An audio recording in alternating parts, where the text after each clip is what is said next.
So today we are talking about building a strong team. And specifically, I'm going to start with what's working time, what's productivity, what creates a strong team, and then tips as per usual and questions. I just wanted to ask you one question. Where does the original 9 to 5 working model come from? The Industrial Revolution. Exactly. So it comes from the time where many workers were working 12 to 16 hours a day, 6 days a week. And so they started regulating that to protect them. And in 1914, Henry Ford reduced the workday in his factories to 8 hours and doubled his workers' wages, because he found that not only it increased productivity, but they also had more leisure time, which meant they had more disposable income and they could buy cars. So it was a double win for him. So since then, we've had overtime, paid time off, parental leave, and all of those things. But the question is, how many hours does the average person spend working today? Any ideas? Probably 16 hours. 16? Yeah. Oh, a day. Yeah. 16, yeah, as in hours a day. Yeah. Okay. Probably not. So the average person works about between 34 to 36 hours per week, but that can vary. In Germany, for example, it's between 26 to 30 hours a week. And the problem is that this whole model of working fixed hours was primarily designed for factory and industrial work. And now that we have the whole knowledge based industry, this doesn't really work that well anymore. And especially now that we've got remote work and flexible schedules. But it remains a standard. So we have 40-hour work weeks. And the problem is that it doesn't really work because there's a flip side to it. That's especially relevant for small business owners. And that means that, and for more and more people since the pandemic, because we answer emails after working hours, we do all sorts of other things. So what we do is we add about 10 to 15 hours extra work just by answering emails every week outside of working hours. Then we coordinate meetings across time zones. And so I have clients who get up at 4 o'clock in the morning to run their meetings, or they have them at 11 o'clock at night because they work with people in other time zones. Again, it creates 15-hour work days.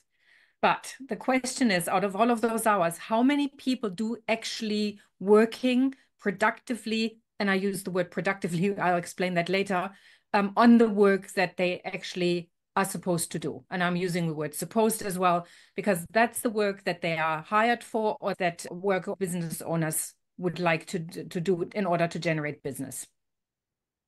20 hours? It's about 3 to 4 hours a day. Yes, so that adds up to 20 hours a week. The rest is spent on emails, meetings, and all sorts of other non-core work. And then the more we deal with technology, the more that grows. Okay, so what's productivity then? Okay, so it means in today's world, it means busy all the time, and it means productivity at all costs. So we need to keep doing things all the time. And because we focus on time rather than outcomes, and that leads to, especially in teams, leads to inefficiency and disengagement. So we need to create a new model where we create higher output in fewer hours. And that's possible. So what about this idea? What if we measured productivity by effectiveness and not by time spent at a desk or answering emails or anything like that? So I'm going to give you a few examples to see that it's possible. And I would invite you to have a look around and see what fits your own work. So I don't know if you've heard of Ricardo Semler. He wrote a book in 2003, The 7-Day Weekend. If you wanted to have the shorter version, watch his TED Talk. So he recreated his father's company and built it up from 4 million turnover to 300 million with a staff turnover of 2%. So he created a model where he reduced hierarchy. People created their own schedules. He created a dynamic organizational structure where people actually participated in the selection of their leaders. And as a result, he had increased innovation, employee satisfaction, and again, much more profitability. Google allows their employees to spend 20% of their time on passion projects. And that led to Gmail, for example. And then I have one of my own clients who offers their employees unlimited holidays. People can go away on leave as long as they want. People go away for 3 months but then they make up for it. They have maternity and paternity leave, and they can combine work with travel. The company is growing incredibly fast worldwide. So there are other models around, and they work. The thing that really it boils down to is one thing. Any ideas? Motivation. Empowering your team. Focus. I was going to say trust. Yeah. It's all about trust. Okay. The problem is we operate from this lack of trust when we come from that productivity mindset that says we need to watch how much time people spend rather than how productive they really are. And so what it results when we don't have trust, it results in a whole slew of things, and I'm just going to list them. There's communication, productivity, low engagement, low initiative.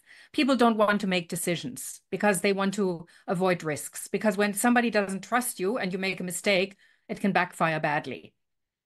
It will definitely create mental health strain because it's really stressful when you don't trust somebody on both the leader and the team member side, and it can lead to burnout.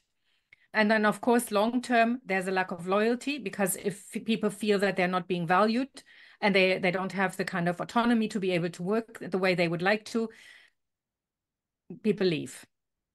So that's one of the reasons why people are just going from job to job, because we're still operating on that old model of productivity. I have literally seen, I worked with an organization where we tried to get more flexibility in, and the boss insisted that working from home was not an option. He wanted people in the office, and he insisted on 8 to 6. Now, these people were direct salespeople, and they worked in a large office. So working from home for them was a much better option because they had the space and the quiet to actually talk to people. He insisted anyways, and I'll be sad to say, but the company closed eventually. So the importance of connection can also not be needs to be mentioned, because connection does not only foster positive relationships, but it really supports performance and overall well-being, which we forget. And you may remember my talk about self-care. It's not just about us, it's also about the people around us. When we manage their well-being as well, not from a parental place, not by saying we care for you, but when we encourage them to take care of themselves, it really benefits us because trust and connection go hand in hand. It supports communication again. It creates really strong bonds. We spend more time at work often than we spend with our family. And we start creating creativity and innovation. And what the other thing that's really important is when we have trust and connection, and it creates purpose, because we're all working in the same direction.